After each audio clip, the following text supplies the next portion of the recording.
হরে হরে হরে রাম রাম রাম হরে হরে হরে কৃষ্ণ। তো আমরা আবার আসিলাম ফিরে আপনাদের মাঝে এই পারমার্থিক টকশো প্রশ্নোত্তর পর্ব নিয়ে, যে এই পারমার্থিক টকশো আপনাদের সকলের পছন্দের অনুষ্ঠান, যার জন্য আপনারা অপেক্ষা করে আছেন শ্রী মায়াপুর ধাম থেকে, আমাদের মায়াপুর টিভির স্টুডিও থেকে। তো আমরা আজকে অত্যন্ত আনন্দিত যে আজকে অত্যন্ত সুন্দর এবং গুরুত্বপূর্ণ একটা টপিক নিয়ে আমরা আমাদের সম্মুখে উপস্থিত হয়েছি। এর আগে আমরা আমাদের এই সংস্কারের সিরিজে 3টি টকশো করেছিলাম বিবাহ সংস্কারের উপর। এত এলাবোরেটলি বিবাহ হয়েছে, তো এবার বিবাহের পরবর্তী সংস্কার আমরা করব, এবং সবথেকে অত্যন্ত গুরুত্বপূর্ণ একটা সংস্কার, যে সংস্কারের অভাবে বর্তমান সমাজের খুবই উৎপাত তৈরি হচ্ছে। আমরা ভগবত গীতায় দেখি অর্জুন বলেছেন বর্ণ সংকর উৎপন্ন হচ্ছে এবং সব ধরনের উল্টোপাল্টো কাজ হচ্ছে, কলিযুগের প্রভাব বাড়ছে। তো আজকে আমরা আমাদের টক শোর স্টুডিওতে পেয়েছি পরম পূজনীয় শ্রী শ্রীপাদ সুজেতেন্দ্রীয় প্রভুকে, যিনি আমাদেরকে আগেও বিভিন্ন বিষয়ে শ্রবণ করিয়েছিলেন এবং আপনারা সকলে অত্যন্ত পছন্দ করেছেন প্রভুর আলোচনা, জ্ঞানগর্ভ আলোচনা। আমাদের সাথে উপস্থিত আছেন পরম পূজনীয় শ্রীপাদ কৃষ্ণ চৈতন্য প্রভু, যিনি আমাদেরকে বিবাহ সংস্কার নিয়ে খুব বিস্তৃতভাবে বিভিন্ন প্রশ্নের উত্তর দিয়েছিলেন। আপনারা অনেকেই সেই আলোচনাগুলি শোনার পরে আবার মেসেজ করেছেন যে আবার বিবাহ সংস্কার করা যাবে কিনা। তো আজকে আমি অনুরোধ করছি আমাদের পরমারাধ্য পরম শ্রদ্ধেয় শ্রীমদ ভক্তি বিজয় ভারতী মহারাজকে, যে আজকের আমাদের এই কি টপিক, কি আলোচনা হবে, কোন সংস্কার হবে, একটু আমাদের পরিচয় করিয়ে দেওয়ার জন্য। সেই হট টপিক হট টপিক একটা প্রশ্ন এসে দাঁড়ায় যে দেখি যে প্রহ্লাদ মহারাজ জন্মগ্রহণ করলেন অসুর ঘরে ভক্ত, আমরা এখন চিন্তিত আমাদের ভক্তের ঘরে অসুর। প্রায় দেখা যায় বর্তমান কালচার, যারা বাড়িতে ভক্তি যোগ অনুশীলন করছেন স্বামী স্ত্রী, তাদের পরবর্তী জেনারেশন, তাদের চিন্তা চেতনা কথাবার্তা চালচলন একটু বিপরীত ধর্মী। মা বাবাও চিন্তিত কি হবে, ভবিষ্যতে এদের কি দাঁড়াবে, এবং আমাদের দেখাশোনা বা আমাদের পরিবারের যে সংস্কার সেটা বয়ে নিয়ে যাবে কিনা। আমাদের ভক্তদের বাড়িতে ছেলে মেয়েরা হয়ে যাচ্ছে অসুর, আবার অসুরের ঘরে জন্মগ্রহণ করলেন প্রহ্লাদ। এর তারতম্য কেন? এর ভিতরে কি গোপন রহস্য? তো শাস্ত্র থেকে শুনে আসি যে সন্তানের যে সংস্কার তৈরি হয় তার জন্মের মুহূর্ত, ক্ষণ, সময়, বাবা মার চিন্তা চেতনার উপরে। সেই নিয়ে বিস্তারিত আলোচনা আমার বিদগ্ধ দুজন পণ্ডিত এবং এইখানে আরেকজন আসবেন আমাদের সবসময় যে টক শোতে থাকেন, অতুল কৃষ্ণ প্রভু সুদূর বিদেশ থেকে আসছেন। তিনজনের কাছ থেকে নিজেদের অভিজ্ঞতাকে ব্যক্ত করে, প্লাস শাস্ত্রে কি বলছেন, প্রভুপাদের কি চিন্তাধারা ছিল সমাজের প্রতি, এবং প্রভুপাদের পরে বর্তমান গুরুবর্গ সেই প্রভুপাদের চিন্তা চেতনাকে কিভাবে বয়ে নিয়ে চলেছেন। মানুষের ভিতরে এই প্রকৃত সংস্কার, আমাদের একটা পারিবারিক সংস্কার আছে, সেই সংস্কারটা কিভাবে আমরা ধরে রাখতে পারবো, বিস্তারিত আলোচনা বিভিন্ন অ্যাঙ্গেল থেকে, আলোচনা, প্রভুপাদের চিন্তাধারা এবং বর্তমানকালীন পরিস্থিতি অনুযায়ী শাস্ত্রীয় শিক্ষাকে কিভাবে আমাদের জীবনে আমরা কি বলে ইংরেজিতে বলে ইমপ্লিমেন্ট, কি বলে বাংলা, প্রয়োগ করতে পারবো। এটা ব্যবহারিক এবং সচরাচর করা যায়, তার একটা দিক নির্দেশনা, তার একটা মার্গদর্শন করাবেন আমাদের আজকে বক্তারা রয়েছেন। আমি আশা করি এটা আমার আপনার নয়, সকলের সনাতন ধর্মে কৃষ্টি সংস্কৃতি এতে বজায় রেখে আমাদের ধারাবাহিকতা আমরা নিয়ে চলব। তা আলোচনা গর্ভধান সংস্কার, যেটা আমাদের পরবর্তী জেনারেশনের উপরে একটা সুন্দর পারিবারিক বা বৈদিক সংস্কৃতি চিন্তাধারা আমরা ধরে রাখতে পারবো। গর্ভধান সংস্কার। তো মহারাজ, গর্ভধান সংস্কার আপনি বিষয়টাকে উদ্বোধন করে দিলেন। আমরা এই বিষয়ে অনেক অনেক কথা আছে, তাই জন্য সরাসরি আমরা আলোচনায় চলে যাব। জানি না আমরা আজকের এই টপিকটা একই পর্বে শেষ হবে কিনা, দেখা যাক আমাদের প্রভুগণ যদি শেষ করতে পারেন একদিনে। তো আমরা শ্রীপাদ কৃষ্ণ চৈতন্য প্রভুর কাছে যাচ্ছি। প্রভু, এটা আবার কেমন সংস্কার, গর্ভধান সংস্কার? আসলে আমাদের পূর্ব আচার্যগণ যে জীবনটাকে পরিচালনা করার জন্য আমাদেরকে যে দিক নির্দেশ বা যে গাইডেন্স দিয়েছেন, সেই গাইডেন্সের মধ্যে একটা মূল সংস্কার হচ্ছে এই গর্ভাধান সংস্কার। শাস্ত্রেও রয়েছে, শাস্ত্রে আমরা অনেক, যেমন মহারাজ উল্লেখ করলেন যে অসুরের ঘরে ভক্তের জন্ম, যেমন প্রহ্লাদ মহারাজের ইতিহাস, ঠিক তেমনি আবার ভক্তের ঘরে অসুরের জন্ম, যেমন প্রহ্লাদের বাবার ইতিহাস। প্রহ্লাদের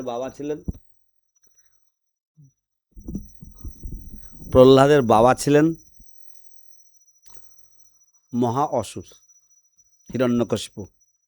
কিন্তু হিরণ্যকশিপু যখন জন্মগ্রহণ করেন তখন সেই কালটা ঠিক ছিল না, এবং তার জন্য সেই কালটা ঠিক ছিল না বলে ভগবানকে স্বয়ং আবির্ভূত হতে হয়েছিল নরসিংহ রূপে।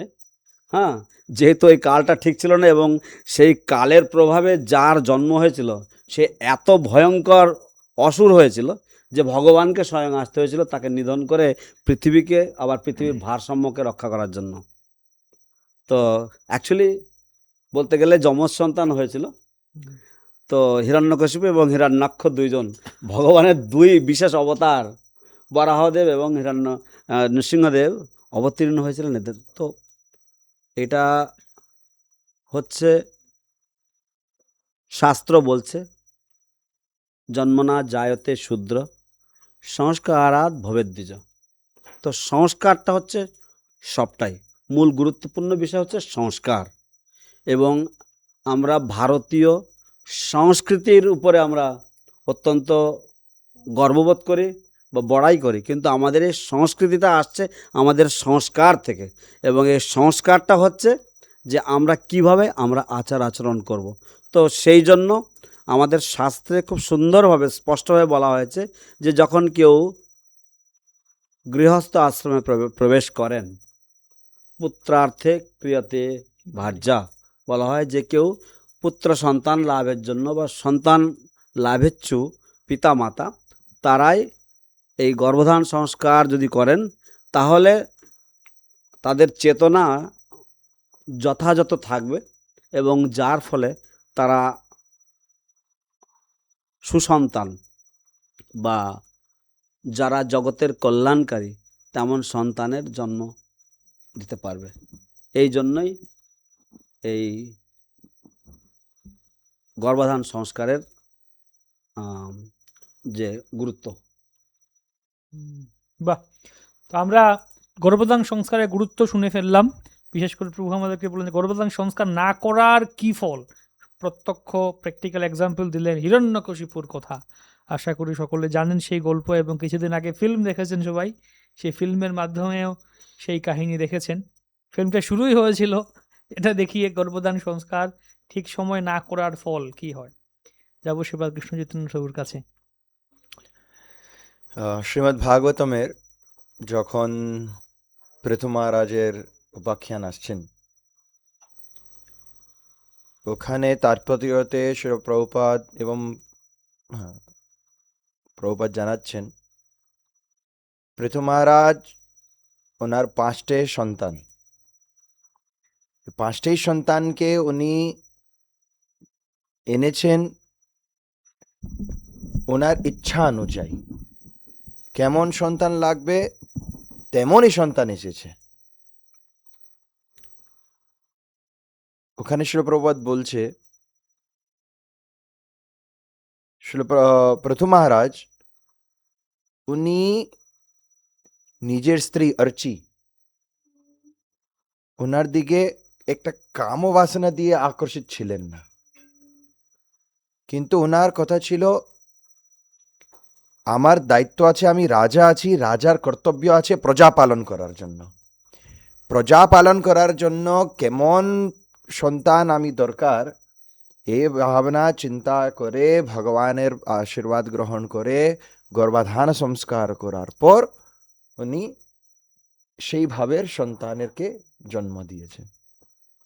শ্রীল প্রভুপাদ বারবার অনেকবার নিজের তাৎপর্যতে বলছেন কি গর্ভাধান সংস্কার করার সব সংস্কারের মধ্যে সব থেকে বেশি গুরুত্বপূর্ণ।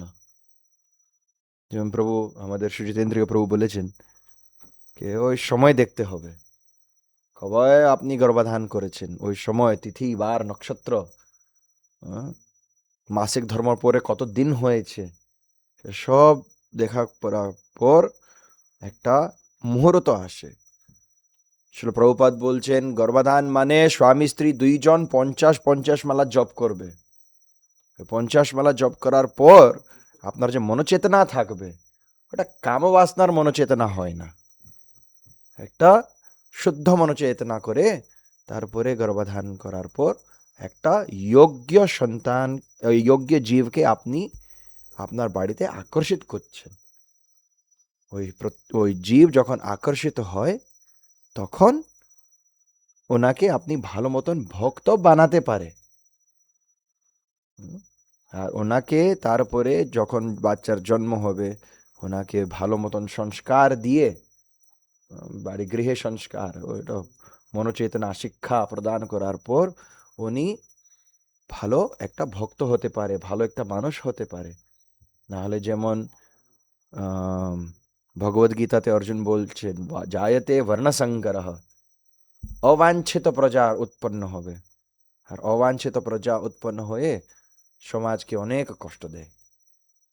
সেই জন্য শ্রী প্রভুপাদ বলছে গর্ভাধান সংস্কার সবাই সংস্কারের মধ্যে সব থেকে বেশি গুরুত্বপূর্ণ। আমরা গর্ভধান সংস্কারের গুরুত্ব আবারও শুনলাম শ্রীপাদ কৃষ্ণ চৈতন্য প্রভুর কাছ থেকেও, এবং শ্রীপাদ সুচিত্তন্য প্রভু বললেন।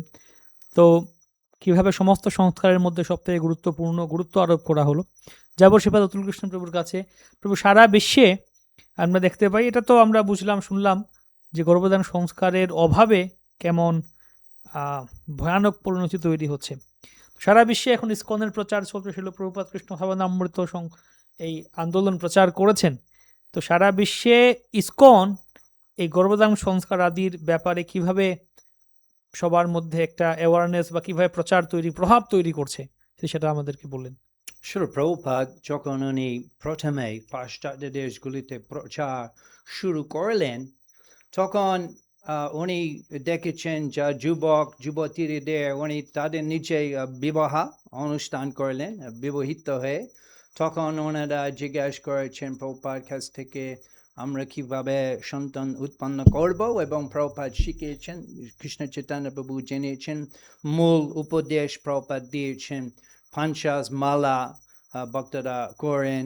তারপর ওনারা শুরু করলেন এবং প্রভুপাদ অনেক প্রচারক, প্রভুপাদ শিষ্যরা স্বামী স্ত্রী ছেলে মেয়ে নিয়ে প্রচার করেছেন। যেমন লন্ডনে প্রভুপাদের শিষ্যরা শ্যাম সুন্দর প্রভু এবং মালতী, তাদের ছোট্ট একটা মেয়ে ছিলেন সরস্বতী, বয়স 2 বছর বয়স, 3 বছর বয়স, এবং উনিও তাদের সাথে প্রভুপাদের সঙ্গে সারা পৃথিবী ভ্রমণ করলেন প্রচার করার জন্য। একবার প্রভুপাদ লন্ডনে ছিলেন এবং ইন্ডিয়ান অ্যাম্বাসেডর প্রভুপাদ দেখতে এসেছেন এবং অপেক্ষা করছিলেন প্রভুপাদের জন্য। সে ইন্ডিয়ান অ্যাম্বাসেডর ছোট সরস্বতী, ছোট বয়স 2-3 বছর মেয়ে, সেই প্রচার করছিলেন ইন্ডিয়ান অ্যাম্বাসেডরকে, যে উনি জিজ্ঞেস করছেন কৃষ্ণ ভগবান শ্রীকৃষ্ণকে চেনেন, এবং সেই অ্যাম্বাসেডর বলেছেন না আমি চিনি না ভগবান শ্রীকৃষ্ণকে, এবং সরস্বতী বলেছেন উনি স্বয়ং ভগবান পরম পুরুষোত্তম স্বয়ং ভগবান শ্রীকৃষ্ণ। এবং এবার প্রভুপাদ শুনে প্রভুপাদ খুব খুশি হয়েছেন, দেখছেন যে আমাদের গৃহস্থ ভক্তরা এমন প্রচার করছেন যে বড় বড় সন্ন্যাসীরা সংস্কৃত পণ্ডিতেরা আগে চেষ্টা করেছেন, তারা পায়নি, তারা হতে পারেনি। আমাদের গৃহস্থ ভক্তরা ছোট ছেলে মেয়ে নিয়ে ওনারা খুব সফলমণ্ডিতভাবে প্রচার করছেন। এবং প্রভুপাদ বলেছেন, এই দেখছেন আপনারা এটা গর্ভধারণ সংস্কারের প্রভাবে এভাবে আমরা এমন সন্তান আমরা তৈরি করছি যারা সারা পৃথিবী আন্দোলন হতে পারে তাদের চরিত্র দেখা মাধ্যমে। বাহ, শিল প্রভুপাদ আমরা দেখতে পাই প্রভু যেটা বললেন সারা বিশ্বে কৃষ্ণ ভাবনামৃত প্রচার করেছেন এবং প্রভুপাদের আন্দোলনে প্রভুপাদ আমরা ছবি দেখতে পাই ছোট ছোট বাচ্চারা প্রভুপাদ কীভাবে তাদের সাথে ইন্টারেক্ট করছেন এবং তাদেরকে অত্যন্ত স্নেহ পরবশে প্রসাদ বিতরণ করছেন। তো প্রভুপাদ এই বিষয়ে গুরুত্ব আরোপ করেছেন যে ভক্তরা এই গর্ভদান সংস্কার পালন করবেন এবং কৃষ্ণ ভক্ত সন্তান আসবে, সারা বিশ্বব্যাপী কৃষ্ণ ভক্তি প্রচার হবে। তো আমরা যাচ্ছি গর্ভদান সংস্কার নিয়ে অনেক টেকনিক্যাল বিষয় আদি আছে, সেখানে আমরা প্রবেশ করব। তো গর্ভদান সংস্কার কবে করব? যেদিন ইচ্ছা হবে, ছুটির দিনে হবে নাকি যেদিন মনে হয় সেদিন, বা কে কিভাবে ফাইনাল হবে সেটা? সাধারণত গর্ভধান সংস্কারের জন্য বলা হয় যে স্ত্রী যখন ঋতুমতী হয় তার কয়েকদিন পরে, সম্ভবত 10 দিন, 10, 12, 14, হ্যাঁ, জোড় দিনগুলিতে করতে হয়, বিজোড় দিনগুলিতে বাদ দিয়ে।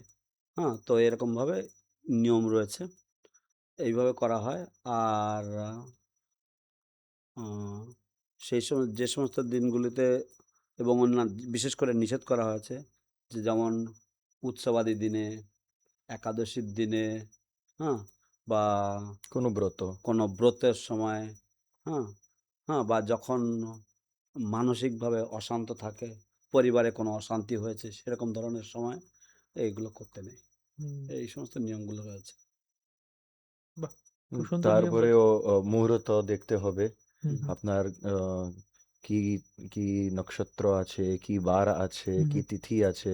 হুম, বলা যায় অষ্টমী, চতুর্থী, অষ্টমী, চতুর্দশী, অমাবস্যা, পূর্ণিমা এই তিথিকে বাদ দিতে হবে, শনিবারকে বাদ দিতে হবে।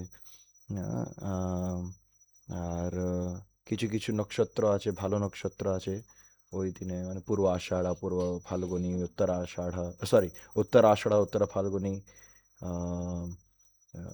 এরকম কিছু কিছু নক্ষত্র আছে। এই নক্ষত্র দেখে তারপরে করার, মানে ওগুলো বাদ দিতে হবে? না না, ওগুলো ওইগুলো করতে হবে। করতে ভালো, হবে। ওগুলো তো শুভ নক্ষত্র দেখে, তো তার নক্ষত্র, তিথি, হুম, বার এই তিনটাকে যোগ করে দেখতে হবে। প্লাস যেমন প্রভু বললেন, হুম, যখন মায়েরা ঋতুমতী হচ্ছে তখন ওনার 10, 12, 14, 16, 18, হুম, যেমন ওনার সাইকেল কত বড়। হুম, কিছু কিছু মাতাজিরা হচ্ছে ওনার সাইকেল হচ্ছে 28 দিন, 30 দিন, 32 দিন। তাহলে ওই দিনের হাফ যদি করলে, হুম, হুম, যদি মনে করেন 28 দিন আছে, তাহলে 14 দিন ওনার ফলদ্রূপ থাকে। হুম, হুম, 32 দিন থাকলে তাহলে 16 দিনের ওনার ফলদ্রূপ থাকে। এরকম হুম, দেখতে হয়। ওই যখন ফলদ্রূপ আছে তখন হুম, গর্ভধান করা উচিত। হুম, হুম। আচ্ছা, তার মানে এখানে এটা একটা পুরো হিসাব নিকাশের অনেক কিছু আছে এখানে। হুম। হ্যাঁ, তো সেই হিসাব নিকাশ কি সাধারণ ভক্তরা করতে পারেন নাকি কে করে দেবেন? ব্রাহ্মণের কাছে যেতে হবে? এখন ইন্টারনেট যুগে সবকিছু পাওয়া যায়, হুম, আপনারা নিজেরাও করতে পারে। হুম, কিন্তু যদি কিছু মনোশঙ্কা আছে, হুম, হুম, তাহলে কোনো একটা ভালো জ্যোতিষজ্ঞকে জিজ্ঞাসা করে আপনারা করতে পারে। হুম, আর এমনিতেই সাধারণত বাড়ির যারা বয়স্করা রয়েছে তারা এগুলো সম্বন্ধে জানেন। হুম। অ্যাটলিস্ট আগেকার দিনে তো জানতেন, মায়েরা খুব জানতেন, বাবারাও জানতেন, এবং বাড়ির যারা বয়োজ্যেষ্ঠ রয়েছে তাদের এগুলো জানা উচিত, তাদের এগুলো শিখে রাখা উচিত। দুর্ভাগ্যবশত আজকালকার দিনে ছেলেমেয়েরাও তারা নিজেদেরকে মনে করে যে আমরা সব জানি, সেজন্য বড়দের প্রতি তাদের সেই শ্রদ্ধাও নেই, আর সেজন্য তারা এগুলো পাত্তাও দিচ্ছে না। পাত্তাও দেয় না। হুম। তো এই যে সে ঠিক আছে, আমরা আবার ফিরে আসি এখানে যে আলোচনাতে এই গর্ভধান সংস্কার বলতে শুনতে একটা টেকনিক্যাল বিষয় আদি আছে।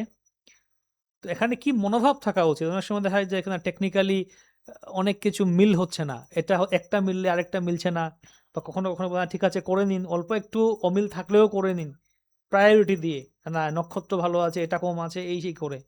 তো সবকিছুর মধ্যে কারো মানে মনে একটা খুঁত থেকে যায়, আমি ঠিক করছি তো, নাকি অপেক্ষা করব। তো এই ক্ষেত্রে কি বলা যায় ভক্তদেরকে, কি মূল ফোকাসটা কি হওয়া উচিত? অনেকবার হয়ে যায় যে অনেক বছর থেকে ট্রাই করছে, সন্তান লাভ হচ্ছে না। হুম, হুম, এটাও পরিস্থিতি হচ্ছে, অনেক করার পর সন্তান লাভ হচ্ছে না, তখন 100% রেজাল্ট আনতে হবে এরকমই না।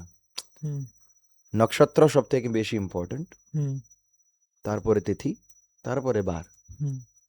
তিন মধ্যে 2 ম্যাচ হলে ঠিক আছে। সে যে শনিবারে পড়ে বারটা। তিথি আর নক্ষত্র হুম, এটা বেশি ইম্পর্ট। গুরুত্ব। উম, কোনো কোনো টাইম দেখতে হবে। হ্যাঁ, আর কোনো কোনো টাইম এরকমও আমরা দেখেছি 2 মাস 3 মাস 4 মাস মুহূর্ত পাওয়া যাচ্ছে না, তাও যে অপেক্ষা করতে হচ্ছে। অপেক্ষা করতে হচ্ছে। আর কোনো কোনো বার এই 2 দিন পর পর পর মুহূর্ত চলে আসে, হুম, সেটাও হয়। তো ওটা দেখতে হবে কি কেমন করা যাবে। আপনার পার্সোনাল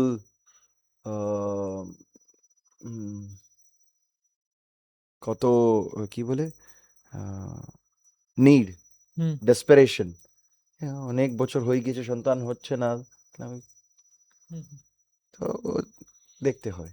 হুম, আর অ্যাটলিস্ট নক্ষত্র সঙ্গে তিথি না হলে বার ম্যাচ করতে হবে। না নক্ষত্র হলে- মোস্ট ইম্পর্টেন্ট। আরো আছে নাকি সেই পিঙ্গলা, সেই শ্বাস ও আছে? অনেক অনেক আছে প্রভুজি, এরকম তো একটা পুরো গ্রন্থ লেখা যাবে। হুম, একটা ভক্ত আছে, উনি গর্ভধান বিষয়ে একটা 150 পেজের গ্রন্থ লিখেছে। হুম, আহ, তো ইড়া পিঙ্গলা, হুম, তারপরে যদি যখন গর্ভধারণ হয়ে যাবে হুম, তারপরে মাকে কি খেতে হবে, হুম, কেমন পরিসরে নিবাস করতে হবে, অনেক বিস্তারিত। এটা আপনি মনে করেন প্রভু এত বড় ভগবদ গীতা 700 শ্লোক, হুম, হুম, তাহলে পুরো সংসার মধ্যে কত গুরুত্বপূর্ণ থাকবে কি ভগবান কৃষ্ণ নিজে বলছেন, কামা বিরুদ্ধ ভূতেষু ধর্মবিরুদ্ধ ধর্ম বিরুদ্ধ ভূতেষু কামোস্মি ভরতর্ষভ। ধন্যবাদ প্রভুজি। এই ধর্মর গতে যে আপনি কামবাসনা করে সন্তান লাভ করাচ্ছেন সেটা আমি। হুম, যেখানে ধর্ম অবরুদ্ধ হচ্ছে না, ওই কামবাসনা হচ্ছে আমি। তাহলে কত গুরুত্বপূর্ণ হবে। শুধু 700 শ্লোক আছে গীতায়, কিন্তু গীতা হচ্ছে আমার জীবনের সার। ওর মধ্যে কৃষ্ণ এটা বলে দিয়েছে কি হুম, ধর্ম অনুগত করে আমরা যে কামবাসনা করি সেটা হচ্ছে আমি। হুম, আপনি প্রাচীন মন্দিরে চলে যান, হুম, আর মন্দিরের গোপুরমে আপনি দেখবেন কি অনেকবার দেখা ও ফিগার আছে, দেখেন পুরুষ আর স্ত্রী সঙ্গ করছে।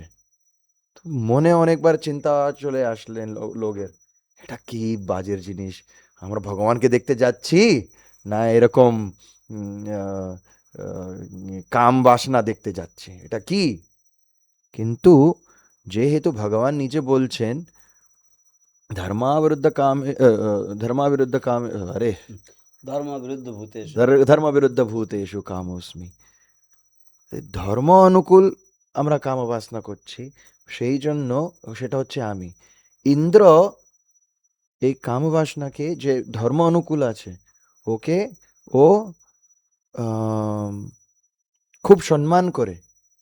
সেই জন্য দক্ষিণ ভারতে আপনি গেলেন, অত বড় বড় গোপুরম আছে, কোনোদিন থান্ডারবোল্ট ওখানে আসলো না, অর্থিং কোথায় করা হয়নি, কেন? ওই কৃষ্ণ ওখানে আছে। হুম, তো সেই জন্য ওখানে দ্বারে রাখা আছে এত বড় গোপুরম, ওর ভিতরে গর্ভধান সংস্কারের একটা প্রতীক রেখে দিল। তো ইন্দ্রর বজ্র কোনোদিন মন্দিরকে স্পর্শ করবে না, আচ্ছা, ওইটা আর্থিং হয়ে গেল। এক কারণ। দ্বিতীয় কারণ হচ্ছে যে লোক চিন্তা করবে কত ভালো কত সুন্দর, ভগবান ইম্পর্টেন্ট নাই ওনার জন্য, বাইরে থেকে তোমরা দর্শন করো, এইসব তো দেখতে চাচ্ছ, এটা বসে তোমার ধর্ম অর্থ কাম, এটা গোপুরমে আছে। মোক্ষ চাইলে ভিতরে চলে যাও, হুম ভগবান ভিতরে আছে। হ্যাঁ, তাহলে এটা দ্বিতীয় কারণ।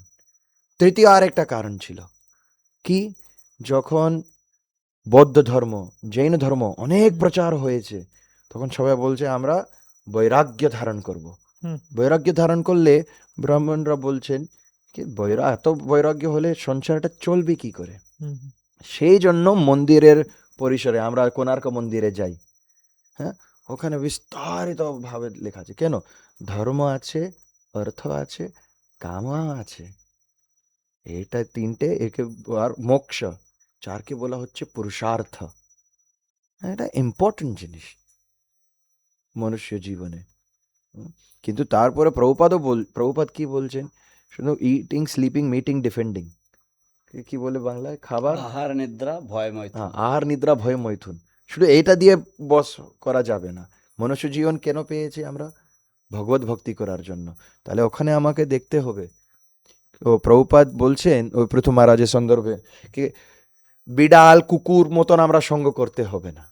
হুম হুম রাস্তায় হয়ে গেল অনেকবার দেখা যায় এখন। আগে শুধু আমরা 2009 যখন আমি বিদেশে গিয়েছি তখন ওখানে দেখেছি, আমরা মনে করি কী রকম, কিন্তু এখন তো ভারতেও শুরু হয়ে গিয়েছে। মেট্রো স্টেশনে, কোনো পার্কে, গাছের তলায় ছেলে মেয়েরা কি বলে কিসিং করে, আলিঙ্গন করে বসে থাকে এরকম করে, কুকুরের মতন, বিড়ালের মতন রাস্তায় মাঝখানে। এরকম করা যাবে না, সেটা ধর্ম বিরুদ্ধ না হয়ে যাচ্ছে। তো ধর্ম সঙ্গে কাম বাসনা করতে হবে, তখন ঠিক। ধর্ম বিরুদ্ধ হয়ে গেলে ওইটা নরকের গতি, আর হুম, ধর্ম সঙ্গে কেড়ে মোক্ষের গতি। হুম। বাহ! খুব সুন্দর কথা বললেন প্রভু। তো এই কথাই আপনি বলছেন যে আপনি বললেন যে এত বিস্তারিত অনেক কিছু আছে। কখনো, কখনো মনে হবে এটা তো আরো মানে ভয় দেখিয়ে দেয়া হচ্ছে। মানে এত কিছু করতে হবে, না হলে হবে না। মানে পুরো একটা সায়েন্টিফিক প্রসেস, মানে এটাই একটা লেন্দি একটা ব্যাপার হয়ে যাচ্ছে। তো বায়োলজি। বায়োলজি, হ্যাঁ। তাহলে সেখানে কি মানে ভক্তের মনোভাবটা কি হওয়া উচিত? কারো হয়তো অপেক্ষা করে আছে, একটা মিলছে না, কেউ বললে আমি দুর্ভাগা, আমার জন্য তিথি মিলছে না, বা মিললেও এই বিভিন্ন একটা ভয় থাকে যে এটা হয়ে গেল না, ওটা বাকি আছে, আরে আরে এটা তো হলো না। যে বা যে মনে করুন যে বিধিবিধান বা যজ্ঞিক প্রসেসও আছে, বিভিন্ন কিছু আছে, মন্ত্রতস তন্ত্রতস ছিদ্রম। তো ওই এই একজন যজমানের মনোভাব কেমন হওয়া উচিত? সেই জন্য প্রভুপাদ বলছে স্বামী স্ত্রী দুইজনকে 50 মালা জপ করতে হবে। যখন আমরা হরে কৃষ্ণ মহামন্ত্র উচ্চারণ করি, ওখানে বলা আছে অস্তু তৎসর্বম অচ্ছিদ্রম, যার কিছু ছিদ্র থাকবে ওকে অচ্ছিদ্র করে দেবে, সমান করে দেবে। কেন? কেন? হরিনাম আছে। হতে পারে কি যে এখানে ওখানে কিছু দোষ আছে, কিন্তু যখন আমরা হরিনামের আশ্রিত পূর্ণভাবে, শুধু মুখ বলা আশ্রিত না, মন করে আমরা আশ্রিত গ্রহণ করি হরিনামকে, সর্বম করোতি নিশ্ছিদ্রম অনুসংকীর্তনম তব, হরিনাম ওই সবকে শান্ত করে দেয়। তাহলে ওই চিন্তা থাকবে না। তার মানে হরিনামে দৃঢ় বিশ্বাস লাগবে। হ্যাঁ, হুম, খুব সুন্দর কথা। প্রভু যে মূল তত্ত্ব কথা সার বললেন আমাদের, হরিনামের উপর পূর্ণ বিশ্বাস, সেটাই হচ্ছে মূল ব্যাপার। ঠিক আছে, তো আর কি কি গর্ভদানের দিন?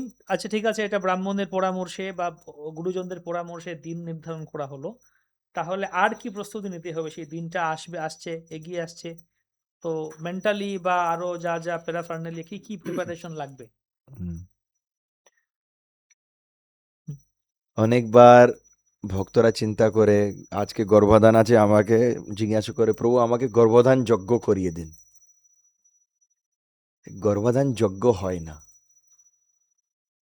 প্রভুপাদ বলেছে 50 মালা দুইজন স্বামী স্ত্রী জপ করবে, এটাই হচ্ছে যজ্ঞ। ভগবান কৃষ্ণ বলছে যজ্ঞানাম জপযজ্ঞোস্মি, সমস্ত যজ্ঞের মধ্যে আমি হচ্ছি জপযজ্ঞ। তাহলে যদি আপনি বলছেন আমার গর্ভধানের যজ্ঞ করে দেন, সেটা হচ্ছে আপনার জপ।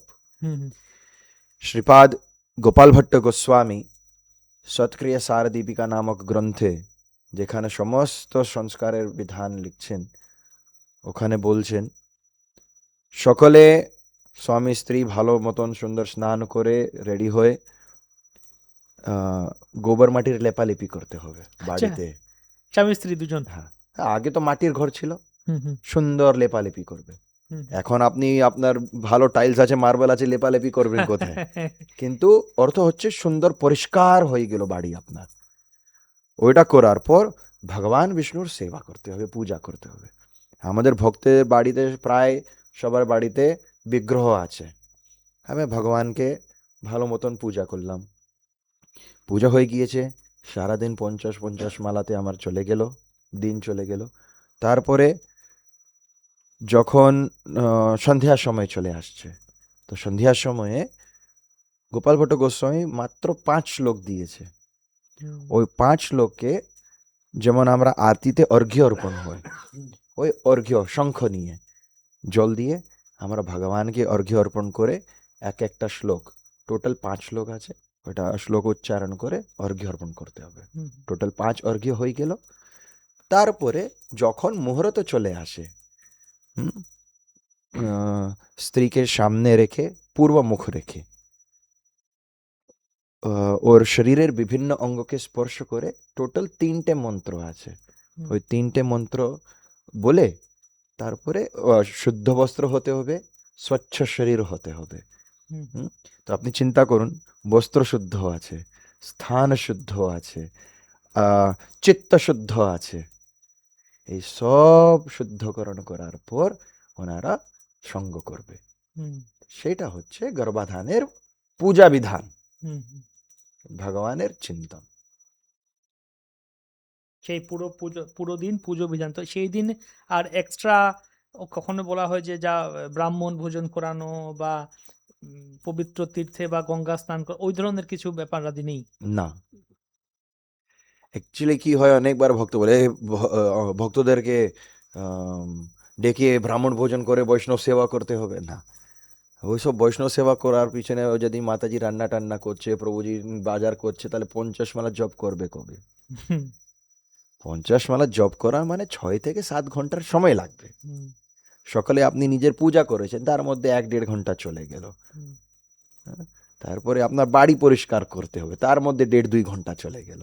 তাহলে সব ভক্তদেরকেও ইনভাইট করবে, ওই মাথায় একটা স্ট্রেস থাকবে, এটা করতে হবে, ওটা। ওই দিনে আপনি বাড়িতে বসে জব করেছেন, বাইরের কোনো লোক আপনাকে দেখতে নেই। কেন? ওই দিন আপনার মনে আছে কি হ্যাঁ আজকে আমরা গর্ভধান করব। ওই সংস্কার করার যে চিন্তন, ওই চিন্তনের, ওই জপের একটা শরীরের আপনার কান্তি থাকে। ওই কান্তি বাইরের লোক দেখে বুঝে হ্যাঁ কিছু তো হচ্ছে, আপনার একটু আলাদা ভাব লাগছে, দৃষ্টি চলে আসলো। সেই জন্য ওই দৃষ্টি থেকেও, ওই দৃষ্টি লেগে গেলেও অনেকবার গর্ভধান হয় না। সেই জন্য বলে ওই দিন কোথায় বাইরে যেতে নেই, কিছু বেশি কিছু কাজ করতে নেই, বেশ আপনার বাড়িতে বসে ভজন সাধন করো, বাস। করতে চাচ্ছেন 2 দিন আগে করিয়ে দিলেন, ওটা ঠিক আছে। ওই দিনে বেশি কিছু করার দরকার নেই। বাহ, খুব সুন্দর ব্যাপারে আপনি আমাকে তুলে ধরলেন, যে ক্লিয়ার করে দিলেন যে গর্ভধানের মূল কনসেপ্টটা হচ্ছে যে ওই দিন স্বামী স্ত্রী দুজনে ভগবত ভাবনায় থাকবেন, রিল্যাক্স থাকবেন, বেশি চাপ গ্রহণ করবেন না শারীরিকভাবে মানসিকভাবে, এবং তারা তখন ভগবত চেতনায় থাকবেন, ক্লিয়ার থাকবে, শুদ্ধতা হচ্ছে মূল ব্যাপার। হ্যাঁ, আর আরেকটু যে দুপুরের সময়ে আমরা যে প্রসাদ পাই সেটা ভালো মতন নিয়ে নিলেন। প্রভুকে ক্ষীর খাওয়াতে হয়, কেন? ক্ষীর খাওয়ালে বীজ বলতে দুধ, পায়াস, পায়েস। আচ্ছা, ঠিক আছে। হিন্দিতে ক্ষীর বলে, হুম।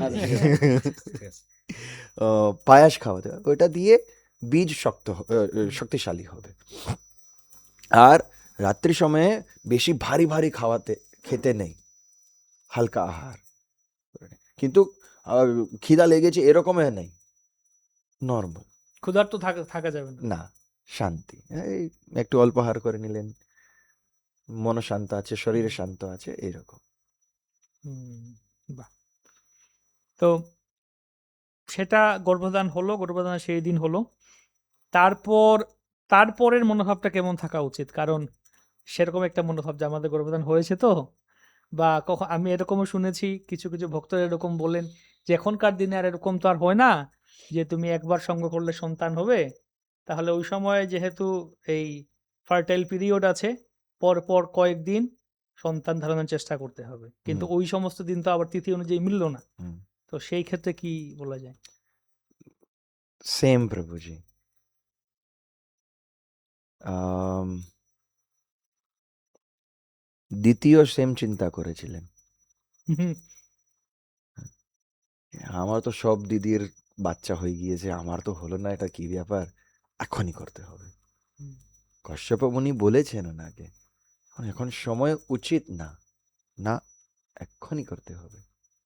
ঠিক আছে, হলো। একে বলে স্ত্রী হাট। স্ত্রী হাট মানে যদি মাতাজিকে কিছু লাগবে, ওনাকে লাগবেই লাগবে, আপনাকে দিতেই হবে, ও কিছু করার নেই। জিদ। জিদ। তাহলে কশ্যপ মুনি সঙ্গ করেছে, তারপরে ও যখন গর্ভধারণ হয়ে গিয়েছে, ব্যাস চলে আসলো হিরণ্যাক্ষ হিরণ্যকশিপু। ওই পালন না করলে আপনি বলবেন হ্যাঁ সন্তান তো পেয়েছি, হুম, হুম, তারপরে কি হবে? নিশ্চয় গ্যারেন্টি আপনাকে হিরণ্যাক্ষ হিরণ্যকশিপু মতন অসুর হবে না, হুম, হুম। এটা গ্যারেন্টি। এতে কম হবে। কিন্তু ওনারা বড় হয়ে গেল, কি পাপাচার করবে আমরা কি জানি। হুম, হতে পারে পাপাচার করবে না, কিন্তু ওই রিস্ক আছে, ওই রিস্কে আমি যাব কেন? হুম, হুম? ভক্তরা না, ভক্তরা ছাড়া এখনকার লোক চিন্তা করে যদি আপনার কাছে টাকা নেই, লোন নিয়ে নিন, হুম, পরে টাকা দিয়ে দেবে, এখন ভোগ করে নিন। সেম, আমার কাছে বাচ্চা নেই, মুহূর্ত থাক না থাক, ফার্টাইল পিরিয়ড আছে, করে দিন, আমরা তারপরে দেখে নেব কি হবে। হতে পারে সন্তান চলে আসলো, হুম, কি ধরনের সন্তান আসলে সেটা আবার আপনাকে অনেক কষ্ট করে ওকে ভক্ত বানাতে হবে, মানুষ বানাতে হবে। হুম, কিন্তু গর্ভধান যদি করেছেন, সহজভাবেও ভালো মানুষ বনবে, ভক্ত বানবে। হুম। এটাও না কি আপনি চিন্তা করবেন আমার গর্ভধান করেছি, এখন আমার কি আর কিছু করার দরকার নেই, ওটা শুদ্ধ ভক্ত প্রহ্লাদ মহারাজই আমি পাবো, অটোমেটিক চলে আসবে। ওটাও হবে না। হুম, ওটা আপনি আকর্ষিত করছে একটা ভালো জীবকে, যে ভালো মতন ভক্ত হওয়ার ক্যাপাসিটি আছে, হুম, হুম, সেরকম লোককে আপনি অ্যাট্রাক্ট করেছেন, হুম, হুম, তারপরে ওকে ভক্ত বানানো সহজ। হুম। বাস এইটুকু। তো এই গর্ভদান কি আহ, প্রতি সন্তানের সময় করতে হয় নাকি? মেবি প্রভু কি কিছু বলতে পারে। নিশ্চয় আমি জানি না, যদি আমরা আজকে যদি গুগল সার্চ করি গর্ভধান সংস্কার কিভাবে হয়, এরকম যেভাবে আমরা আজকে শ্রীকৃষ্ণ চৈতন্য প্রভু শ্রীমুখ থেকে শ্রবণ করলাম, ওতে বিস্তারিতভাবে আমার মনে হয় কোথায় জানা যাবে না। এইটা সমস্যা এই বর্তমান কালে, বিশেষ করে পাশ্চাত্য দেশগুলিতে এইসব লোকজন কিছুই জানে না। সন্ধ্যায় হচ্ছে সেটা ওনারা জানে না, আর হাউসের মধ্যে রুমের মধ্যে এসব হারিয়ে যাচ্ছে বৈদিক সংস্কৃতি।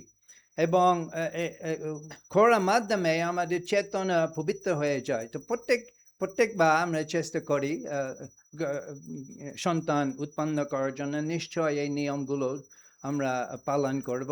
এটা এটা বর্তমান কালে সমাজ এমন উন্নয়ন হওয়া সম্ভব যদি আমরা ওইভাবে করি, এবং খুব সহজ হবে যে সন্তানকে ভগবত ভক্তি প্রশিক্ষণ দেওয়া অনেক সহজ হবে যদি প্রথম থেকে গর্ভধান সংস্কার করা হয়েছে, এবং নিজেদের স্বামী স্ত্রী মা বাবা তাদের চেতনাও অনেক উন্নত হয়ে যায় এই ধরনের সংস্কার পালন করার মাধ্যমে। সেই জন্য যতবার আমরা চেষ্টা করি সন্তান পাওয়ার জন্য, নিশ্চয় এই সবগুলো নিয়ম যত সম্ভব আমরা পালন করতে চেষ্টা করতে হবে।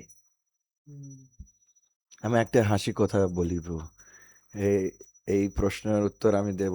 আপনি মনে কি করছেন, প্রতিবার রান্না করার সময় লবণ দিতে হবে কি না? তো এরকম যদি প্রতি সময় রান্না করার সময় লবণ দিতে হবে, এইভাবে প্রতি সময় গর্ভধান করার সময়, সরি, সন্তান লাভের জন্য গর্ভধান গর্ভধান সংস্কার করতে হবে। অর্থাৎ মূলত যেটা আমি যে জানতে চাইছি একটা তো হচ্ছে যে 50 মালা জপ প্রভুপাদ বলেছেন আমাদের মুখ্য, কিন্তু এই যে অন্য সংস্কারের যেটা আছে অর্ঘ্য আদি প্রতিবারই, এটা হচ্ছে মুখ্য ব্যাপার। আমাদের বাংলায়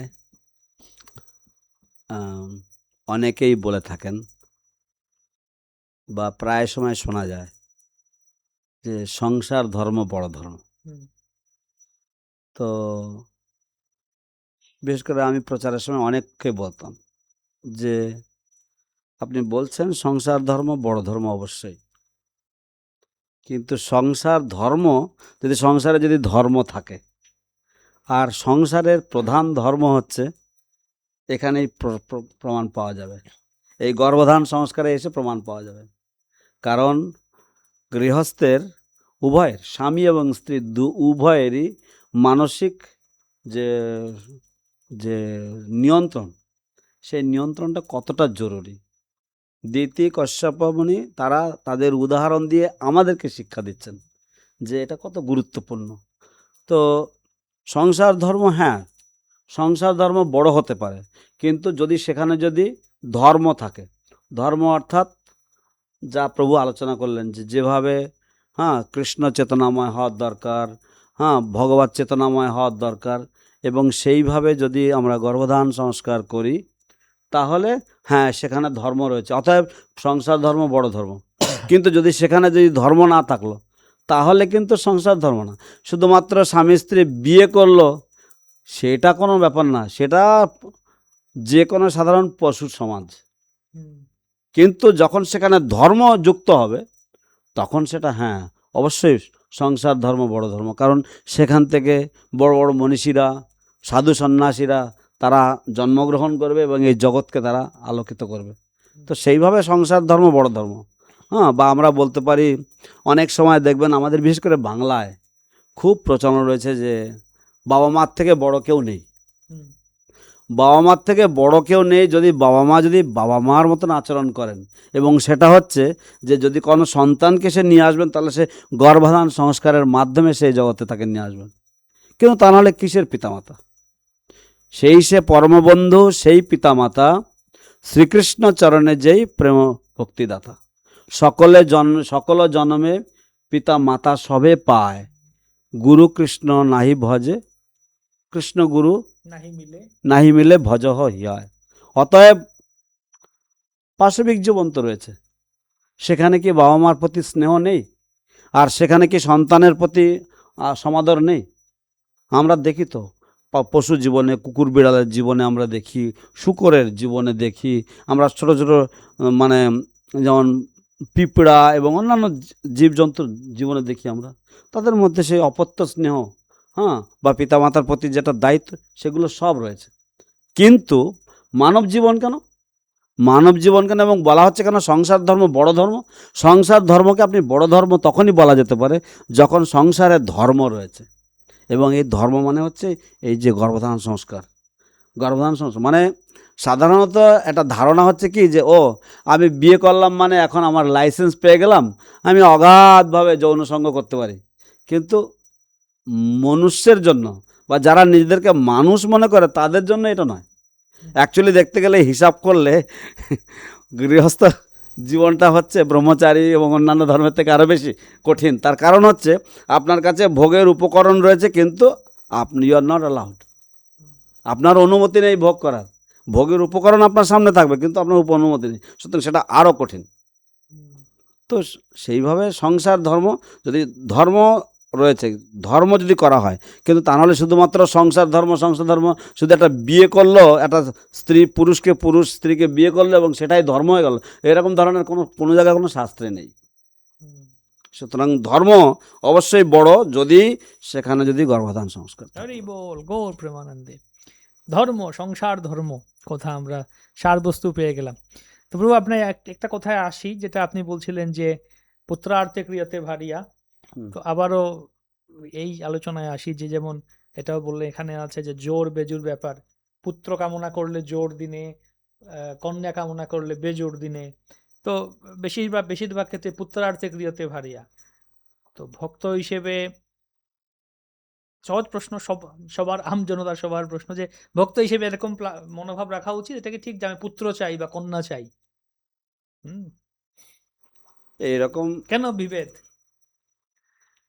সাধারণত আমি যতবার ভক্তদের কাছে জিজ্ঞাসা করেছি, তারা শুধু বলে যে আমার একটা সন্তান হলে হলো এবং সেজন্য কৃষ্ণ ভক্ত হয়। হুম। হ্যাঁ, এবং যদি শাস্ত্র অধ্যয়ন ঠিকমতো করে কোনো ভক্ত, তাহলে তার এরকম ধরনের মানসিকতা থাকবে না যে ও আমার মেয়ে চাই, ও আমার ছেলে চাই, এরকম ধরনের মানসিকতা তার থাকা উচিত নয় বা থাকবে না। হ্যাঁ, কারণ সে তো বুঝবে যে এটা আমার ব্যাপার নয়, এটা আমার হাতে নয়। হ্যাঁ, এটা একটা কথা আছে, আমরা বাংলা বলি, আমরা জন্ম মৃত্যু বিয়ে তিন বিধাতা নেই। তো এই জিনিসটা আমার হাতে নেই, কে আসবে ওখানে সেটা আমি বলতে পারবো না। হুম। সুতরাং এটা ভগবানের হাতের উপরে ছেড়ে দিতে হবে। না, কে আসবে সেটা তো ভগবানের হাতে ছেড়ে দিলাম, কিন্তু আমাকে ওই যে ডে সিলেক্ট করতে গেলে তো জোর বেজুরের ব্যাপারটা যেহেতু আছে, যে হ্যাঁ, হ্যাঁ, পুত্র চাইলে জোর সিলেক্ট করবো, কন্যা চাইলে বেজুর সিলেক্ট করবো, তো সেই sure. ক্ষেত্রে একটা ডিসাইড তো করতে হবে যে না, আমি এটা চাইছি। না, এখানে একটু হুম। আইডিয়া ডিফারেন্স আছে। আছে, যদি আপনি গর্ভাধান জোর দিনে করছেন, আপনাকে পুত্র লাভ হবে। হুম। বেজোর দিনে যদি হয়, কন্যা লাভ হবে। তাহলে আপনার মুহূর্ত আপনি দেখেছেন কোন তিথি এসেছে, ওই দিনে আপনি করলেন, হুম। হুম। ওই অনুযায়ী আপনি পুত্র পাবেন, নাহলে কন্যা পাবেন। আচ্ছা। কিন্তু আমরা রিভার্স থিঙ্কিং করছি। হুম। যদি আমি সন্তান চাই, আমি ওই দিনে করব, হুম। পুত্র চাই ওই দিনে করব, কন্যা চাই ওই দিনে করব না। আচ্ছা। ওই দিন যার আছে ওই অনুযায়ী আপনাকে একটা আইডিয়া দিয়েছে। হুম। জোর দিন হলে ছেলে হতে পারে, বেজোর দিন বেশিরভাগ মেয়ের হতে পারে। হুম। কিন্তু রিভার্স থিঙ্কিং করতে নেই, না আমি পুত্র চাই সেই জন্য আমি জোর দিনে করবো, আমি কন্যা চাই সেই জন্য। হুম। না হলে বেশিরভাগে যে লোক মানসিকতা থাকে, কন্যা কত লোক চায়? লক্ষ্মী চায় হুম।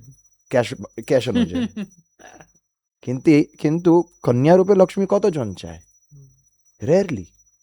কেন? আপনাকে মেয়ে দরকার বিবাহ করার জন্য, তাহলে কাউকে দিতেও তো হবে। হুম। তখন কেন না না না আমি চাই না? কেন? দদাতি প্রতি গৃহণাতি, দুইজনই করতে হবে। আর তারপরে বলবে, যখন আমি দেখি, যখন আমার আমার স্ত্রী গর্ভবতী ছিলেন, তোমার ছেলে হবে, হুম। তোমার ছেলে হবে, এরকম বলছে, তোমার ছেলে হবে। যখন দেখলো মেয়ে হয়ে গিয়েছে, ও মেয়ে হলে বাবার জন্য খুব ভালো, প্রথম মেয়ে হলে বাবার জন্য খুব ভালো। এটা কি হলো? আরে মেয়ে হোক ছেলে হোক আমার আছে, আমার মেয়ে আমাকে অনেক প্রিয়। আমি ওই কোনোদিন চিন্তা করিনি ও আমাকে ছেলে হলো কেন, মেয়ে মেয়ে হলো কেন, ছেলে না। ও মেয়ে হয়েছে আমার অনেক প্রিয়, প্রভুকে তো মেয়ে আছে অনেক প্রিয়। তো ওইটা আসেছে, ভগবান কৃপা করেছে, আমরা স্বীকার করেছি। এরকম না, না না ছেলে দরকার না, এরকম মনোভাবনা করার উচিত নেই। হুম। হিন্দিতে বলে, বাচ্চে ভগবান কি দেন হ্যাঁ, হুম। যা উনি দেবে, আমাকে স্বীকার করতে হবে। বাহ! তো এই দেখুন আমরা এই টক শোর মাধ্যমে কত সুন্দর কেমন মনোভাব হওয়া উচিত, এই টেকনিক্যাল বিষয়ে তো জ্ঞান লাভ করছি আমরা, ভক্তের মনোভাব কেমন হওয়া উচিত সেগুলি কত স্পষ্টভাবে তুলে ধরা হচ্ছে, যে কার চেতনা কার চিন্তা কেমন হওয়া উচিত। আর না হলে সবাই আহ, যে যার মতো করে, কেউ এরকমও অনেকে বলতে শোনা যায় ভক্তদের মধ্যেও, এই বিষয়গুলো যেটা বললেন, প্রভু বললেন, হ্যাঁ তোমার ছেলে হবে, তোমার ছেলে হবে, ছেলে হবে, পরে না হলে মেয়ে হবে, মেয়ে হবে। তো এই বিষয় নিয়ে অনেকের মধ্যে অনেক ধরনের, বিশেষ করে এটা ওই লোকাচারে অনেক অনেক কিছু বলে, তো ভক্ত হওয়ার পরেও সেগুলি কন্টিনিউ করতে গেলে তো এটা কি আর রইলো, ভক্তের কি মূল্য রইলো? তো আমি আমি হুম। একটা কথা বলি, আমার মাস্টারমশাই, হুম। তো উনি বিশাল শাস্ত্রজ্ঞ এবং বড় পণ্ডিত। তো আমার মনে আছে, আমার মেয়ে যখন দেখলো, তখন উনি বলছিলেন, বাহ, তোমার মেয়ে হয়েছে শতপুত্র সমকন্যা। তো আমার কথাটা খুব ভালো লেগেছিল। হ্যাঁ, যে হ্যাঁ, যদি সে যদি ভালো ভক্ত হয়, সে যদি ভালো সংস্কৃতিবান হয়, তাহলে সেও বাবা মার মুখ উজ্জ্বল করতে পারে। হ্যাঁ, এবং অনেক সময় ছেলেরাও বাবা মাকে খুব কাঁদায়, তাদের আচার আচরণ, ও আমি ছেলে, তাই আমি যা ইচ্ছা খুশি তাই করতে পারি, এরকম ধরনের একটা মানসিকতা, অহংকার। তো সুতরাং অহংকারের কোনো বৈদিক জীবনধারাতে অহংকারের কোনো স্থান কোথাও নেই। তো সেই জন্য ছেলে হোক মেয়ে হোক, যেটা আমাদের ভারতীয় নীতি, হ্যাঁ, সেটা হচ্ছে যে ছেলে হোক মেয়ে হোক সবটাই হচ্ছে সমান, সবাইকে সমান চোখে দেখতে হবে এবং সমানভাবে তাদেরকে মানুষ করে তুলতে হবে, তাদেরকে সমাজে গুরুত্বপূর্ণ করে তুলতে হবে। এবং তার জন্য বাবা মার খুব মানে সেটা বাবা মাকে খুব মানে তীক্ষ্ণ নজর দিয়ে দেখতে হবে যে তারা যেন ঠিক পথে চলছে, সেটা খেয়াল রাখতে হবে। আমরা গুরুত্বপূর্ণ আসলে এই দৃষ্টিকোণগুলি, আমিও এই প্রশ্নগুলো নিয়ে আসছি, দেখেছি আমরা অনেকে অনেক কিছু এই ধরনের মনোভাব রাখেন, অনেক কিছু বলেন। তো সেই জন্য টকশোর মাধ্যমে খোলাসা হওয়া, সবার এই বিষয়গুলো জানা প্রয়োজন। আরেকটা ব্যাপার হচ্ছে প্রভু যে হওয়ার হ্যাঁ, আমাদের শেষের দিকে আমরা চলে এসেছি আমাদের আলোচনার। যাই হোক, আরেকটা প্রশ্ন সেটা যেটা মাথায় এসেছিল, যেমন আজকাল যেটা প্র্যাকটিক্যালি আমি দেখেছি, গর্ভধারণ হওয়ার পরে বলা হয় আলট্রাসোনোগ্রাফি করতে। যেহেতু রিলেটেড একটা টপিক, বা যেহেতু এই সংস্কারের মধ্যে পড়ছেন, তা এই বিষয়ে আমি আছি মনোভাবটা নিয়ে। তো একজন ডাক্তার বলছেন যে আলট্রাসাউন্ড কেন তো করা দরকার, কারণ সেটা হলে বোঝা যাবে যে সন্তানটা, যে গর্ভের সন্তানটা সুস্থ আছে কিনা, বা পূর্ণাঙ্গ সন্তান আছে বা সুস্থ আছে কিনা। কারণ বলছে কি, কারণ এত মাসের মধ্যে আলট্রাসাউন্ড করলে বোঝা যায় পূর্ণাঙ্গ আছে কিনা, তাহলে বাবা মা একটা ডিসাইড করতে পারে যে আমি সন্তান ধারণ করব কিনা। তো সেই বিষয়ে অনেক ভক্তদের, দম্পতিদেরকে এরকম গাইডেন্স দেয় অনেকে, যে তোমরা আলট্রাসাউন্ড করো, তখন বুঝতে পারবে। কি মনোভাব থাকা উচিত ভক্তের?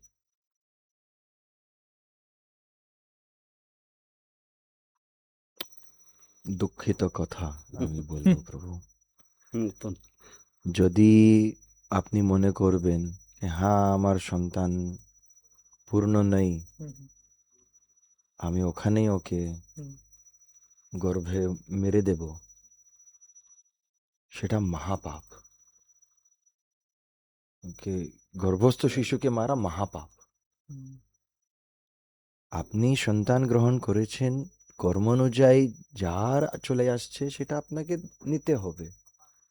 যে পূর্বকর্ম আছে সেই জন্য আপনাকে হতে পারে কি অপূর্ণ সন্তান আসছে, হুম, এই কর্ম আমি ফেস করতে চাচ্ছি না, সেই জন্য আবার একটা মহাপাপ করলে আমি ওকে হুম, নষ্ট করবো। এই কোথাকার বুদ্ধি? অলরেডি আমার হুম, কর্ম আছে কি আমি পূর্ণ সন্তান পাবো না, অপঙ্গ হবে, বুদ্ধি একটু কম হবে, কিন্তু এটা আমাদের তো কর্ম। হুম, ওই জীবকে ওখানেই নষ্ট করে আবার কর্ম আমি গ্রহণ করব, হুম, এটা কোথাকার বুদ্ধি? এটা তো পাপ কর্ম, মহাপাপ। গর্ভস্থ শিশুকে মেরে দেওয়া এটা মহাপাপ। এই পুরো ধারণাটাই নাস্তিক। হুম, হুম। হ্যাঁ, যে আমার অধিকার আছে, আমি গর্ভে সন্তানকে নষ্ট করে দিতে পারি, এটা সম্পূর্ণ নাস্তিক ধারণা। এটা কোনো আস্তিক ধারণা, এমনকি খ্রিস্টানরাও বিশ্বাস করে না এতে, বা ইসলামে মুসলমানরা বিশ্বাস করে না এই বিষয়ে।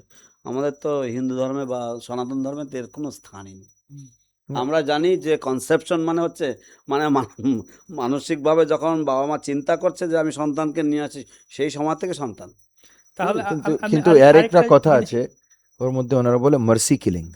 Mercy killing, mercy killing, mercy killing মানে ও তো কষ্ট পাবে, তো সারা জীবন কষ্ট পাবে। সারা জীবন কষ্ট পাবে, ওকে এত কষ্ট আমি দেবো কেন, ওকে এখানে মারে দাও। আরে এ কি ব্যাপার হলো? কি আমরা কষ্ট পাচ্ছি না জীবনে, তো মারে দেওয়ার উচিত? একটু কষ্ট আসলে আমাকে মেরে দেওয়ার উচিত? এটা ভুল কথা। ঠিক আছে, কর্মফল ভুগতেই হবে, আজকে না হলে কালকে ভুগতে হতে হবে। সেই জন্য ওকে মেরে দে আমি আমার জন্য আবার একটা মহাপাতকের কর্ম নেব, এটা যুক্তি নাই, বুদ্ধি সেই নাই। ক্ষেত্রে আরেকটা আমি পয়েন্ট অ্যাড করি, আমার কাজই হচ্ছে বিভিন্ন যুক্তি কুযুক্তি নিয়ে আসা। আরেকটা প্রশ্ন হচ্ছে, মহাভারতে দেখি যে এই দুর্যোধনের জন্মের পর বিদুর পরামর্শ দিয়েছিলেন নাকি, যে না এটা হচ্ছে এই অসৎ সন্তান হবে, ত্যাগ করে মেরে ফেলে, এরকম একটা ব্যাপার। সেটা যদি এখানে এই দৃষ্টিকোণ নিয়ে এলাম, এই প্রসঙ্গে কি বলতে? বিদুর বলেনি ওনাকে মেরে দাও, বলেছে এই শিশুকে তুমি ত্যাগ করে দাও, না হলে তোমার পূর্ণ কুটুম্বকে নষ্ট করে দেবে। তার মনে এটা নেই ওকে তুমি ওকে মেরে দাও, না, অন্য কেউ ও পালন করবে, এই স্কুল থেকে ওর সম্পর্ক থাকবে না, না হলে পূর্ণ কুটুম্বকে নষ্ট করে দেবে। এটাও নীতিশাস্ত্রতে বলা হচ্ছে একটা পরিবারকে রক্ষা করার জন্য আপনি একটা সন্তানকে মানে একটা লোককে আপনি বলি করতে পারে, হুম। একটা গ্রামের জন্য একটা পরিবারের বলি দিতে পারে, একটা দেশের জন্য একটা গ্রামকে বলি দিতে পারে, কিন্তু আর নিজের ভগবত প্রাপ্তি হেতু আপনি এই সংসারকে বলি দিতে পারে। এক্ষেত্রে বলি বলতে পরিত্যাগের কথা বলা পরিত্যাগ। হচ্ছে। পরিত্যাগ, এই নয় যে বলি মানে হ্যাঁ, আমার বাংলা এরকম আছে, আপনি না না সেজন্য Sacrifice. আমি ইংলিশে চিন্তা করি তারপরে বাংলায় অনুবাদ করি, স্যাক্রিফাইস বলি হয়ে গেল। না না ঠিক আছে, আমি ওই জন্য বলেছি। Thank you. না না কোনো অসুবিধা নেই। মানে এটা এক পরিবারের রক্ষা করার জন্য আপনি একজনকে স্যাক্রিফাইস করতে পারে, হুম। কিন্তু ওখানে বলা হয়নি তুমি ওকে মেরে দাও, নো, এটা নেই। বাহ। তো আজকে আমরা এই টকশোর মাধ্যমে গর্ভধান সংস্কার সম্বন্ধে অনেক অনেক বিষয় আমরা অবগত হলাম, অনেক সংশয়, অনেক প্রশ্ন আজ ক্লিয়ার হলো। তা আমি ধন্যবাদ জানাচ্ছি শ্রীপাদ কৃষ্ণ চৈতন্য প্রভু এবং শ্রীপাদ সুচিতেন্দ্র প্রভুকে এত সুন্দর করে অনবদ্য, এবং শ্রীপাদ অতুল কৃষ্ণ প্রভুকে আমাদের এত অনবদ্যভাবে এই বিষয়গুলি সংশয় দূর করার জন্য, এবং ধন্যবাদ জ্ঞাপন করছি শ্রীপাদ ভক্তি বিজয় ভাগবত মহারাজকে এত সুন্দর একটা আয়োজন করার জন্য। হ্যাঁ, আমি এই লাস্টে এলাম কিছু বলবো বলে। হ্যাঁ মহারাজ। যে বলি দেওয়ার কথা এলো না, যেরকম দেখা যায় ইন্দ্রদম্ন মহারাজ, আমি শুনেছি যে 18টা পুত্রকে বলি দিয়েছে, এবং তিনি সমস্ত সন্তানকে ত্যাগ করেছেন, মানে আমার কোনো সন্তান যেন না থাকে, এবং তার সন্তান থাকলো না, জগন্নাথ বলদেব সুভদ্রা তাদের সন্তান হয়ে গেলেন। এটা একটু ত্যাগ, যে বলে না সমাজের জন্য বা দেশের জন্য পরিবার ত্যাগ, দেশের জন্য সমাজকে ত্যাগ করা, যেটা করেছেন অনেক আছে। তো সুন্দর আলোচনা ছিল। আরেকটা ছিল, দেখলাম আলোচনা শুনছিলাম যে সন্তান, শাস্ত্রে দেখা যায়, শাস্ত্রে আমি কোথায় পড়েছি 5 প্রকার সন্তান, ঋণজাত সন্তান, তারপরে শত্রুজাত সন্তান, ঋণজাত সন্তান, দুষ্কর্মজাত সন্তান, সুসন্তান, আর হচ্ছে উদাসীন সন্তান। 5 প্রকার সন্তানের কথা দেখা যায়। ঋণজাত সন্তান, আপনি কারো কাছে ঋণ নিয়েছেন, ঋণ দিতে পারেনি, সে সন্তান হয়ে আপনার ঋণ করিয়ে, ভয়ঙ্কর। কারোর সঙ্গে শত্রুতা ছিল, সে আবার পুত্র রূপে এসে শত্রুতার যে রস ও নেবে আপনার কাছে। তারপরে চতুর্থ সন্তান হচ্ছে সুসন্তান, পিতামাতার সেবা করবে, সমাজে খুব সুনাম খ্যাতি। উদাসীন সন্তান হচ্ছে আমরা ঘর বাড়ি ছেড়ে পালিয়ে এসেছি, বিভিন্ন সন্তান। আর সমগ্র আলোচনার এটাই কনক্লুশন বা সারাংশ দেওয়া যেতে পারে। সবকিছু প্রক্রিয়া ঠিক আছে, আপনাদের গর্ভধান সংস্কার এটা ওটা, কিন্তু এক্ষেত্রে আমাদের ভগবানের দানই, ভগবান কাছে প্রার্থনা করতে হবে, উনি সন্তান দেবে। প্রক্রিয়া ঠিক থাকলে যে সন্তান আসবে এমন কোনো মানে নেই। ভগবান যদি, আমার একটা বোন থাকে কানাডায়, ওর ছেলের জন্মদিনে আমি উইশ পাঠিয়েছি।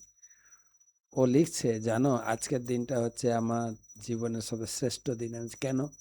না, এই দিনে ভগবান আমাকে একটা গিফট দিয়েছেন, আমার ছেলে। ভগবানের দান, ভগবান যদি, এবারে ছেলে মেয়ে অনেক আলোচনা হলো, কিন্তু ভগবান আপনার সন্তান একটা ভগবানের দান। আর বিশেষ করে ভক্তরা তো আরো বৈকুণ্ঠ সন্তান বলে না, বা শাস্ত্রে লেখা আছে যে ভক্ত তার ভজন কমপ্লিট করতে না পারে, সে ভক্ত গৃহে জন্মগ্রহণ করে, ধনির গে সুচিনাম সুমেতাম গে যোগ ভষ্ট বিজয়, এসব প্রক্রিয়া সব আছে। ওভারঅল বিচার করে দেখলে ভগবানের উপর ডিপেন্ড, ভগবান যা দেবেন, ভগবান শুধু প্রক্রিয়া থাকলে হবে না, ভগবানের কাছে ঐকান্তিক প্রার্থনা, ভগবান আমি যেন সন্তান লাভ করি, আমি যেন মা হতে পারি, আমি যেন বাবা হতে পারি, সেটা ভগবান পূরণ করবেন। আরেকটা শুনছিলাম কন্যা রত্ন, আমি দেখি হিন্দি ভাষীদের লোকে ওরা কন্যাকেও বেটা বলে, মেয়েকেও বেটা বলে, তাদের মধ্যে পার্থক্য দেখে না, এ বেটা ইধার আ। মেয়েকেও ডাকছে এ বেটা ইধার আ, ছেলেকেও ডাকছে এই বেটা। তাদের কাছে দেখি ছেলে মেয়ে সমান সমান সম্মান বা সম্মান এইরকমই তাদের ভিতরে আছে। আর আমাদের হিন্দু ধর্মে তো বাঙালিদের মধ্যে তো কন্যা রত্ন ডবল লাভ, একটাতে কন্যা লাভ করলেন রত্ন, আবার যখন দান করবেন আমি শুনেছি সমস্ত দানের মধ্যে কন্যা দান আছে তো সর্বশ্রেষ্ঠ। সর্বশ্রেষ্ঠ দান, ডবল ডবল লাভ। এসব বিচার করে দেখলে সবই ডিপেন্ড করে আমরা ভগবানের উপরে, ভগবান আমাদের প্রক্রিয়া মেনে চলবো, ভগবানের উপর নির্ভর করবো, তেমন বলা ছিল। মহারাজ, খুব সুন্দর আলোচনা হলো আজকে, আমাদের শেষ হয়ে গেছে সময়। অনেক কিছু আরো বিষয় থাকতো বা ছিল, আরো প্রশ্নও ছিল, তার মধ্যে একটা প্রশ্ন আমি না করলেই পারছি না। গর্ভধান নিয়ে যেহেতু আলোচনা হচ্ছিল, এটা একটা ধারণা আছে, আমিও শুনেছি, একবার একজন গৃহস্থ ভক্ত বলছিল যে আমি বিয়ের আগে আমার স্ত্রীকে বলেছিলাম যে দেখো আমি সংসার করো, বাট আমি ভগবানের ভজন করতে চাই, আমার ভগবান আছেন বিগ্রহ। তা আমার স্ত্রী বলে ঠিক আছে দুজনে মিলে ভজন করবে, সন্তান চাই না। আমরা ভগবানের ভজন করব, হরিনাম, ভগবানই আমাদের সন্তান। তো এটা একটা ধারণা আছে যে সন্তান গ্রহণ করবেন না, ভজন করবেন। সে ব্যাপারে কি বলা যায় সংক্ষেপে যদি বলেন? আহ, আমি এই বিষয়টা আমার গুরু মহারাজের কাছ থেকে অনেকবার শুনেছি, এবং গুরু মহারাজ এর পক্ষপাতী নন। গুরু মহারাজের বক্তব্য হচ্ছে, হ্যাঁ তুমি ভগবানের ভজন করো, সব কিছু করো, কিন্তু একটা সন্তানও নাও, কমপক্ষে একটা সন্তান নাও। কিন্তু তুমি যখন সংসার করেছো, বিয়ে করেছো যখন, তাহলে তোমার একটা সন্তান লাভ করা উচিত। অনেক গৃহস্থরা গুরু মহারাজের কাছে গিয়েছেন এবং গুরু মহারাজ তাদেরকে এইটাই বলেছেন, এই পরামর্শ দিয়েছেন, কমপক্ষে একটা সন্তান তোমার নেওয়া উচিত। এবং শাস্ত্র তো আমি একদম প্রথমে শুরুই করেছিলাম যে পুত্রার্থে ক্রিয়তে ভার্য, শাস্ত্রের নির্দেশ হচ্ছে হ্যাঁ যদি কেউ গৃহস্থ আশ্রমে প্রবেশ করবে তাহলে তার অবশ্যই তার সন্তান লাভ করা উচিত। তো যাদের সন্তান হচ্ছে না, এটা একটা ব্যাপার আছে, সন্তান হচ্ছে তারা কি দত্তক যেটা নেওয়া হয় সেটা সেই ক্ষেত্রে দিতে পারে। হুম, হুম, আমরা তো শাস্ত্রতেও দেখছি যে কুন্তী ভোজ, হুম, ওনার কাছে কোনো সন্তান ছিল না, তো সেই জন্য কুন্তী মাকে উনি দত্তক নিয়েছেন। হুম, হ্যাঁ, তো তার তো কুন্তী ভোজের কন্যা হলো কুন্তী, কুন্তী। উনি সেই জন্য ওনার সঙ্গে থাকতো, যখন কন্যাদানের সময় আসলো উনি উনি নিয়েছেন। এরকম করেছে বৃষভানু মহারাজ, ওনার কোনো সন্তান ছিল না, শ্রীমতী রাধারানী পদ্ম ফুলে পেয়েছে, ওই ওইরকম নিয়ে এসেছে। জনক মহারাজ, ওনার সন্তান ছিল না, সীতা দেবী ভূমি থেকে এসেছে, ওনাকে স্বীকার করেছে নিজের সন্তানের মতো, এটা নিয়ে যায়। হুম। চাণক্য পণ্ডিত বলছে সন্তান ছাড়া গৃহস্থ জীবন একটা মরুভূমির সমান, হুম, কিছু লাভ নেই, মরুভূমি, এটা কি করবে? লোক বলবে না আমি বিয়ে করব কিন্তু শুধু ভক্তি করব, সন্তান লাগে, এটা প্রপাত বলবেন ননসেন্স। কেন? আপনি যদি ভক্তি করতে চান মহারাজের মতন সন্ন্যাস গ্রহণ করুন, হুম। স্ত্রীকে নেবে কেন? আর যদি আপনি স্ত্রীকে নিচ্ছেন তাহলে রেসপন্সিবিলিটি পূর্ণ করতে হবে, হাফ নেই। না না আমি চাই না সঞ্চয়, কেন চাই না? নিতে হবে। তাহলে বিবাহ করো না, ব্রহ্মচারী থাকো আজীবন, সন্ন্যাস গ্রহণ করো। যেহেতু গৃহস্থ হয়েছে সন্তান নিতে হবে। তার গৃহস্থ হওয়ার মানে সন্তান নেই, আপনি বলছেন সন্তান নেয়ার জন্যই তো গৃহস্থ, তা না হলে আর গৃহস্থর দরকারটা কি? বাহ, আমি আশা করছি অনেক প্রশ্ন জাগবে, কিন্তু আজকে যে আলোচনা সবার ভিতরে একটা অনেক প্রশ্ন জাগবে। আপনি প্রশ্ন পাঠাবেন, নেক্সট এপিসোডে আপনার উত্তর প্রদান করা হবে। মানে এটাও কমপ্লিট হচ্ছে না, দেখছি আরো আরো আরো প্রশ্ন আসছে। তো নেক্সট এপিসোডে আবার দেখা হবে। সবাই সে পর্যন্ত ভালো থাকুন, সুস্থ থাকুন, ভজন কুশলে থাকুন। বিয়ে করবেন কিনা চিন্তাও করুন এখন থেকে। আজকে যা শোনা গেল তারপরে ব্রহ্মচারী সন্ন্যাসী থাকাই বেটার। তো করতে থাকুন হরিনাম, পড়তে থাকুন গীতা, আর দেখতে থাকুন মায়াপুর টিভি টক শো। হরে কৃষ্ণ। হরে কৃষ্ণ। হরে কৃষ্ণ। জয়, thank